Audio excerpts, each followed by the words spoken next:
दोस्तों, जापान दुनिया का एक ऐसा मुल्क है जहां पर बहुत ही अजीबोगरीब चीजें रूनुमा होती दिखाई देती हैं। अगर आप जापान का एक टूर लगाएं तो आपको अंदाजा होगा कि जापान दुनिया के मुकाबले में बिल्कुल ही मुख्तलिफ है। यहाँ के रस्म रिवाज, यहाँ के रीति रिवाज, यहाँ के मामलात, यहाँ का खाना पीना, यहाँ का रहन सहन, यहाँ का उड़ना बिछोना, हर चीज दुनिया से मुख्तलिफ है। आज की इस वीडियो में हम आपको ऐसी ही कुछ अजीबोगरीब चीजें दिखाएंगे जो दुनिया में सिर्फ जापान के अंदर ही पाई जाती है और इनके बारे में जानकर आप भी हैरान हो जाएंगे। तो चलिए वीडियो का आगाज करते हैं। Number 1, square watermelon. दोस्तों, पूरी दुनिया में जहां आपने देखा होगा कि लोगों के पास वाटरमेलन यानी कि तरबूज बेजवी शक्ल के अंदर होता है, यहाँ पर ये एलिप्सॉइडल नहीं बल्कि स्केयर में होता है। यानी कि आपको यूं लगता है कि शायद ये कोई बॉक्स है जो बाहर से दिखने में बिल्कुल तरबूज लग रहा है, लेकिन दोस्तों जब आप इसे काटते हैं तो अंदर भी तरबूज होता है। दुनिया के अंदर किसी भी दूसरे मुल्क में ऐसा तरबूज नहीं पाया जाता। ये तरबूज खाना सिर्फ जापानीज लोगों की ही मंशा है और ये लोग इसे उगाते भी इसीलिए हैं क्योंकि ये इनका यहाँ का ट्रेडिशनल फ्रूट है।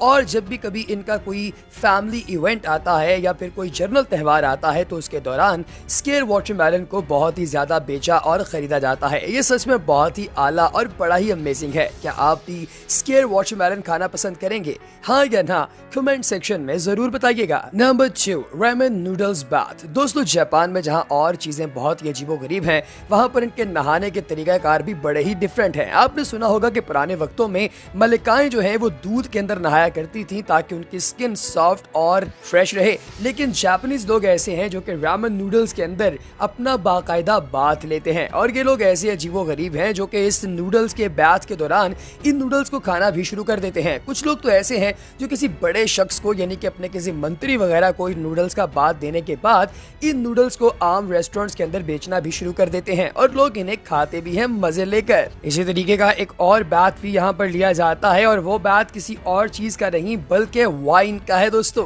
दुनिया में वाइन लोगों को मिलती बहुत मुश्किल है, लेकिन ये लोग खाते ही वो चीजें हैं जिनमें ये नहा भी सके, है ना अजीबोगरीब। Number 3, Kit Kat flavours. दोस्तों, पूरी दुनिया में किट कैट को सिर्फ और सिर्फ चॉकलेट के तौर पर ही खाया जाता है, लेकिन क्या आप जानते हैं कि जापान में किट कैट के बेशुमार फ्लेवर्स हैं? जी हाँ दोस्तों, यहाँ पर किट कैट चिली फ्लेवर में भी मिलती है और आपको किट कैट सॉस फ्लेवर के अंदर भी दस्तयाब होती है। यानी यहाँ के लोग किट कैट के साथ वो कुछ कर रहे हैं जो अमेरिकन अपने ब्रेकफास्ट के साथ करते हैं, यानी वैरायटी ही वैरायटी। तो दोस्तों, अगर आप लोगों को चिली के जायके की चॉकलेट खाने को मिल जाए तो क्या आप खाएंगे या नहीं? कमेंट सेक्शन में जरूर बताइएगा। Next 1, fake food. दोस्तों, दुनिया भर में कहीं पर भी अगर आप खाना खाने के लिए जाते हैं तो रेस्टोरेंट्स आपको अपनी तरफ मुतवज्जे करने के लिए बाहर कभी फूड वगैरह की मुख्तलिफ मेन्यूज लगा देते हैं या फिर कोई ऐसा फ्रूट प्लेटर लगाते हैं जिसको देखकर आपके मुंह में पानी आ जाए। लेकिन क्या आप जानते हैं कि जापान के अंदर लोग बाकायदा फेक फूड्स बनाते हैं? जी हाँ दोस्तों, ये फेक फूड लगी होती है मुख्तलिफ रेस्टोरेंट्स के बाहर और ये ऐसी होती है कि इसको देखकर आपके भी मुंह में पानी आ जाए। ये सच में बहुत ही ज्यादा अमेजिंग है। People pushers. दोस्तों, जापान के अंदर चूंकि आप जानते हैं कि ट्रेन्स बहुत ज्यादा इस्तेमाल की जाती है लोगों की जानिब से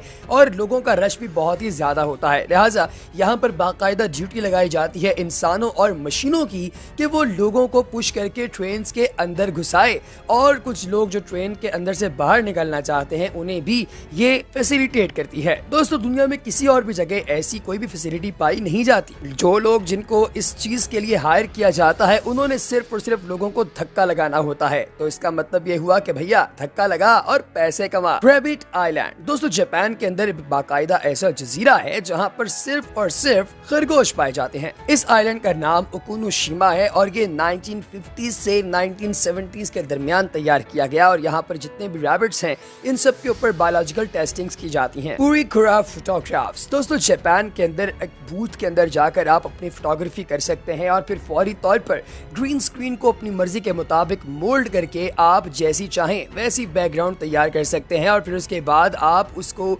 अपने साथ ले जा सकते हैं किसी भी जगह। इसका मतलब ये हुआ कि आप लोग खुद ही अपने फोटोग्राफर्स बन जाते हैं और उसके बाद उसके डिजाइनर भी। दोस्तों, ये बहुत ही अमेजिंग है। Train delays make headlines. दोस्तों, जापान के अंदर ट्रेन पर लोग इतना ज़्यादा सफ़र करते हैं कि ट्रेन कभी भी लेट नहीं होती, और अगर कभी ये लेट हो जाए तो बाकायदा आपको ऐसे हैंडआउट्स दिए जाते हैं जो कि आप अपने दफ्तर ले जाकर लोगों को दिखाएंगे और लोगों को ये बताएंगे कि आप जो लेट हुए हैं उसके पीछे एक जेन्युइन रीज़न है, और वो रीज़न ये है कि आपकी ट्रेन लेट हो गई थी। और फिर आपका ऑफिस आपको चार्ज नहीं करता, क्योंकि जापान में लोग बहुत ही वर्कहोलिक हैं, बहुत ज़्यादा काम करते हैं, लिहाजा उनको इस तरह के हैंडआउट्स की ज़रूरत भी पड़ती रहती है ताकि उनके मैनेजर उनसे नाराज़ ना हो। दोस्तों, ये दुनिया में और कहीं नहीं होता। Umbrella parking. दोस्तों, आपने गाड़ी की पार्किंग के बारे में तो सुना होगा, लेकिन क्या हो कि अगर मैं आपको बताऊं कि दुनिया में एक पार्किंग ऐसी भी है जहां पर छतरियों को पार्क किया जाता है। जी हाँ दोस्तों, ये अम्ब्रेला ऐसी पार्किंग की जगह है जहां पर आप लोग अपनी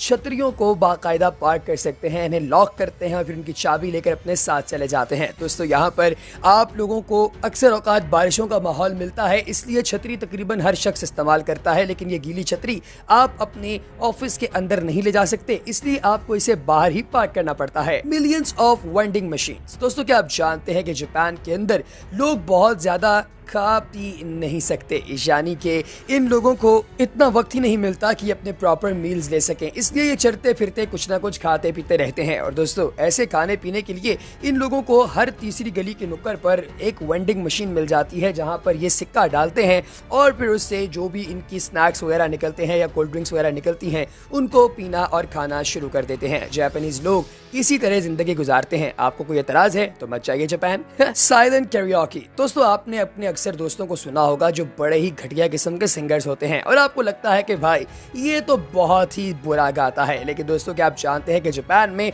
आपको अपने किसी भी बेसुरे दोस्त का गाना नहीं सुनना पड़ेगा, क्योंकि वहां पर अगर कैरियोकी की जाती है तो फिर कैरियोकी का मशीन और मैकेनिज्म ऐसा बनाया गया है कि जो बंदा गा रहा है सिर्फ वही सुन सकता है कि वो आखिर क्या बक रहा है, उसके अलावा कोई दूसरा शख्स उसे नहीं सुन पाता। ये सच में अमेजिंग है। अगर आप लोग अपने किसी बेसुरे दोस्त के बारे में मुझे बताना चाहें तो उसका नाम कमेंट सेक्शन में जरूर लिखिएगा। टोक्यो's बिगेस्ट रेस्टोरेंट। दोस्तों, टोक्यो के अंदर बहुत सारी बिल्डिंग्स हैं जहां पर लोग रहते हैं, लेकिन टोक्यो की सबसे बड़ी बिल्डिंग के अंदर बेशुमार लोगों का रहना है। ये दोस्तों ऐसी अजीबोगरीब किस्म की इमारतें हैं जहां पर जाकर आप भी परेशान और हैरान दोनों इकट्ठे ही हो जाएंगे, क्योंकि ये बहुत ही ऊंची इमारतें हैं और इन इमारतों के अंदर आपको मुख्तलिफ किस्म के जानवरों के स्कल्पचर्स भी मिलते हैं, जैसे कि आपको तकरीबन 175वीं मंजिल पर ले जाकर गॉडजिला का सर भी दिखाया जा सकता है। ये सच में कितना कमाल है, ये तो आप जब वहां जाएंगे तो ही आपको पता चलेगा। Polite slurping. दोस्तों, शुड़ुप शुड़ुप की आवाज किसे पसंद है? यकीनी तौर पे किसी को नहीं। जापान के अंदर अगर कोई शख्स इस तरह की आवाज निकालता है तो लोग उससे बहुत ज्यादा बुरा मनाते हैं, इसलिए वहां पर लोग इस तरह की स्लर्पिंग की आवाज नहीं निकालते और वो जितनी भी नूडल्स या कोई भी चीज खा रहे होते हैं उसे बहुत ही पोलाइट तरीके से खाया जाता है ताकि साथ वाला शख्स इससे डिस्टर्ब ना हो। Water saving sinks. दोस्तों, जापान एक ऐसा मुल्क है जहां पर पानी बहुत ही कम मिकदार में मौजूद है और ये लोग पानी को बचाने के लिए हर मुमकिन काम कर रहे हैं, इसीलिए इनकी सबसे पहली प्रेफरेंस ये होती है कि ये पानी को ज़्यादा से ज़्यादा बचाएं। इसलिए वहां पर जितनी टैप्स हैं, नलके हैं या फिर सिंक लगे हुए हैं, उन सब में पानी के बचाव के लिए मुख्तलिफ टेक्निक्स इस्तेमाल की जाती हैं। मिसाल के तौर पर अगर अपने हाथों को आपने इससे दूर कर दिया तो पानी आना फौरी तौर पर बंद हो जाएगा। दोस्तों, ये भी कमाल किस्म की टेक्नोलॉजी है, ये पाकिस्तान के अंदर भी आनी चाहिए। Naps at work. दोस्तों, जापान में लोगों को सोने का बहुत कम वक्त मिलता है, इसलिए ये लोग अक्सर औकात अपनी दफ्तरी जगहों पर भी जाकर सोए रहते हैं, यानी कि यहाँ पर इन्हें थोड़ी बहुत सरकार की तरफ से रिलैक्सेशन मिलती है कि अगर ये सोना चाहें तो ये सो सकते हैं। दोस्तों, ऐसी फैसिलिटी भी दुनिया भर में और किसी भी जगह पर मौजूद नहीं है। तो आपको हमारी आज की वीडियो कैसी लगी कमेंट सेक्शन में जरूर बताइएगा। अगली वीडियो तक दीजिए इजाजत। अल्लाह।